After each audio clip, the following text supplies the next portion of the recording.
નમસ્કાર મિત્રો, આજના વિડીયોમાં તમારું સ્વાગત છે।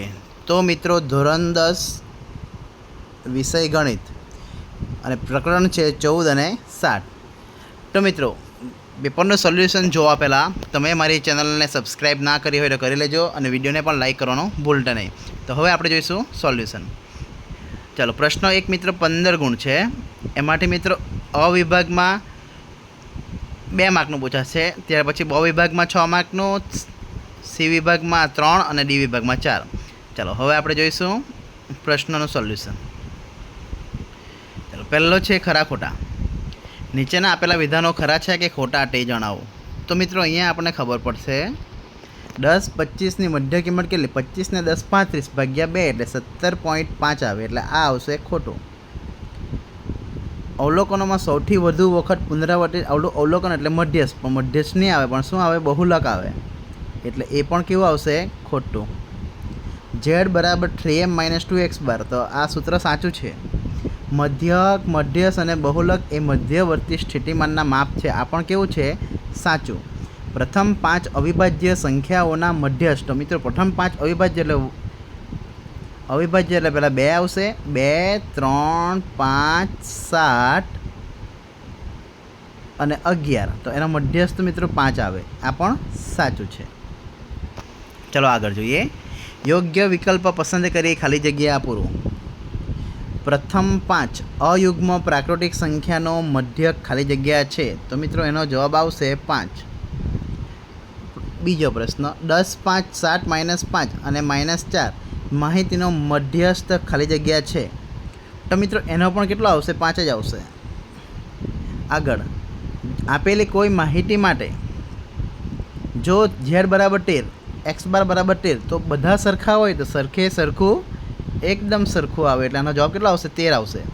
કેટલો આવશે મિત્રો? 13 જવાબ આવશે। આગળ આપેલી કોઈ માહિતી માટે જો સિગ્મા fi બરાબર 75, સિગ્મા fi બરાબર 12, તો x બાર બરાબર કેટલા? તો 75 ભાગ્યા 12 કરવાના મિત્રો।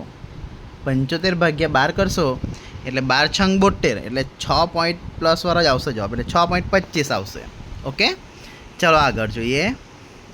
આપેલી માહિતી માટે બહુલકીય વર્ગ ખાલી જગ્યા છે, તો મિત્રો જેની આવૃત્તિ સૌથી મોટી તે આપણો બહુલકીય વર્ગ, એટલે 30 40, આમાં તમે જોઈ શકો છો 17 છે, બરાબર। ચાલો આગળ જોઈએ। નીચેના વિધાનો સાચા બને તે રીતે યોગ્ય વિકલ્પ પસંદ કરો। યોગ્ય વિકલ્પ મિત્રો પસંદ કરવાનો છે। સિનેમાઘરમાં આગળની હરોળમાં 23 બેઠકો છે। જો તમને મધ્ય સ્થાન ધરાવતી બેઠકો પર બેસવાનું કહેવામાં આવે તો તમારે કઈ બેઠક પર બેસવું જોઈએ? તો મિત્રો તમે જુઓ 11 × 11 11 દુ 22 અને 1 23, તો 11 પછી એકડો કયો આવે? 12 નંબરનો આવે, એટલે 12 નંબર એકદમ સેન્ટરમાં આવે। રિસર્ચ પ્રોજેક્ટ હેઠળ જો તમારે ધોરણ 10ના વિદ્યાર્થીઓની ઊંચાઈ વિશે અભ્યાસ કરવો હોય તો તમારે ખાલી જગ્યા માહિતીની જરૂર પડશે। તો શિક્ષકોની ઉંમરને કોઈ કામ નથી, કેમ કે વિદ્યાર્થીની વાત છે। શિક્ષકોની મનપસંદ મીઠાઈ એ પણ નહીં આવે। વિદ્યાર્થીઓની ઊંચાઈ, હા તો આ જ આવી શકે, વિદ્યાર્થીની ઊંચાઈ આપેલ પૈકી એક પણ નહીં, એટલે વિદ્યાર્થીની ઊંચાઈ આવશે। ચાલો 10 19 20 29 30 39 વર્ગ અંતરાલ આપેલો હોય તો તેમની વર્ગ લંબાઈ ખાલી જગ્યા થાય। તો મિત્રો કાઉન્ટિંગ તમારે 10 થી 19 એટલે બધી સંખ્યાનું કરવું પડશે। 10 11 12 13 14 15 16 17 18 અને 19, તો મિત્રો એમાં તમારી વર્ગ લંબાઈ આવશે 10, કેમ કે આગળના સ્થાને આ તમે જોઈ શકો છો અનિવારક વર્ગ કહેવાય, એટલે 19 પછી ડાયરેક્ટ 20 આવ્યો। જો અહીંયા 19 પછી અહીંયા 19 આવતો તો 9 ઓપ્શનનો જવાબ આવતો તમારો, પણ અહીં તમે જોઈ શકો છો અનિવારક વર્ગ હોવાથી। ઓકે, ચાલો। જો અંક 32થી શરૂ થતી 4 સંખ્યાનો સમૂહ નાનામાં નાની મોટા ક્રમમાં ગોઠવાયેલ છે, નાનાથી મોટા ક્રમમાં ગોઠવાયેલ છે, જો માહિતીનો મધ્યસ્થ 35 હોય તો નીચેનામાંથી કયો સંભવત સંખ્યાનો સમૂહ આપેલ માહિતી અનુકૂળ છે? 4 સંખ્યાનો સમૂહ નાનાથી મોટા ક્રમમાં ગોઠવેલ છે, એટલે નાનાથી મોટા ક્રમમાં,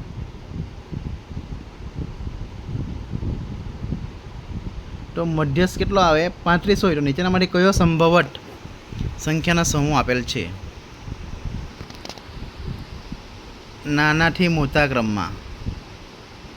32 34 36 32 40 44 સંખ્યાનો ક્રમ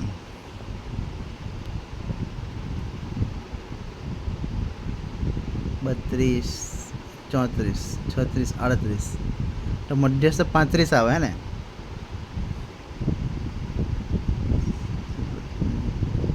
तो मैं तो देखा लखी दे 32 33 34 35 36 37 એટલે 34 પછી 36 આવે એટલે જવાબ આવે આ જવાબ આવી શકે સી અવલોકનોના સરવાળા અને અવલોકનોની કુલ સંખ્યા વડે ભાગતા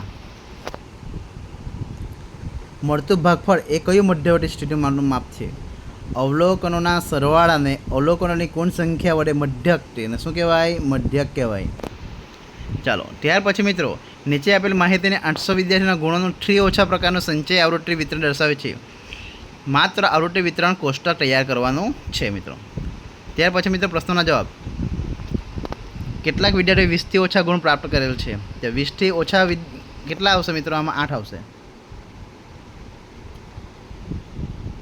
કેટલાક વિદ્યાર્થીઓ 50 થી ઓછા ગુણ પ્રાપ્ત કરેલ છે એટલે બધા જ આવશે 7 ને 10 14 ને તો 17 ને 5 22 એટલે અહીંયા જવાબ આવશે 22 માહિતીનો બહુલક 55 છે બહુલકીય વર્ગ 45 60 છે બહુલકીય વર્ગની આગળના વર્ગની આવૃત્તિ 5 છે પાછળના વર્ગની આવૃત્તિ 10 છે તો બહુલકીય વર્ગની આવૃત્તિ શોધો અહીંયા 45 60 આવશે ઉપર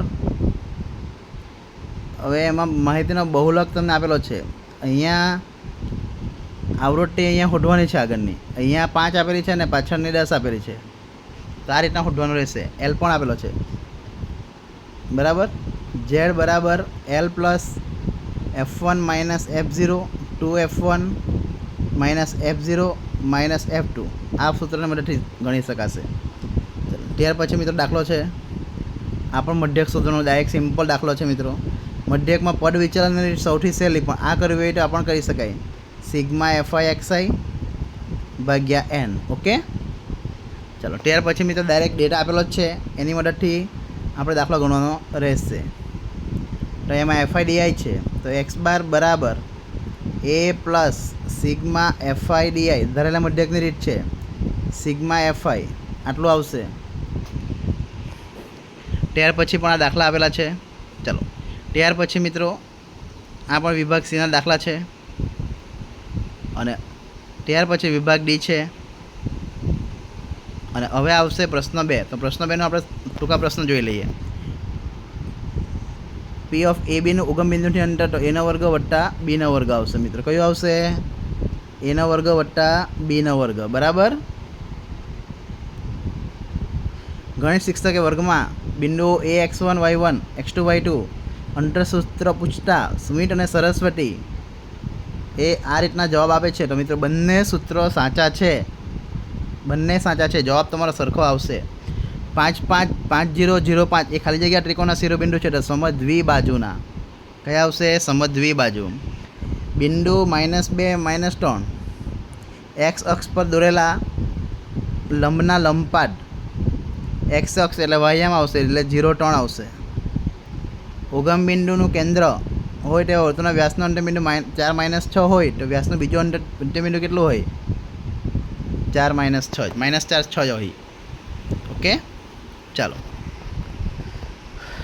x અક્ષથી લંબ અંતર એટલે y આમ આવશે એટલે 2 જવાબ આવશે x1 y1 નો x2 y2 નો k2 એટલે મિત્રો જવાબ આવશે આ લો આ એ ઓપ્શન આવશે બિંદુ 6 -2 -6 ને જોડતા મધ્ય બિંદુને આમ શોધો 6 0 0 આવશે મિત્રો ઉગમ બિંદુ y અક્ષથી કોઈ બિંદુના અંતરને કોટી કહેવાય અંતર સૂત્ર મિત્રો અંતર સૂત્ર x2 આ પણ ચાલે અને x2 પણ ચાલે આ પ્લસ છે વચ્ચે એટલે જવાબ આવશે આ ત્યાર પછી બિંદુઓ 0 2 0 -2 2 0 સમરેખ છે ખરું કે ખોટું ત્યાર પછી બિંદુઓ 3 -8 નું એટલે ખોટું ખરું બરાબર આ રીતના આવશે આ ખોટું આવશે મિત્રો પહેલું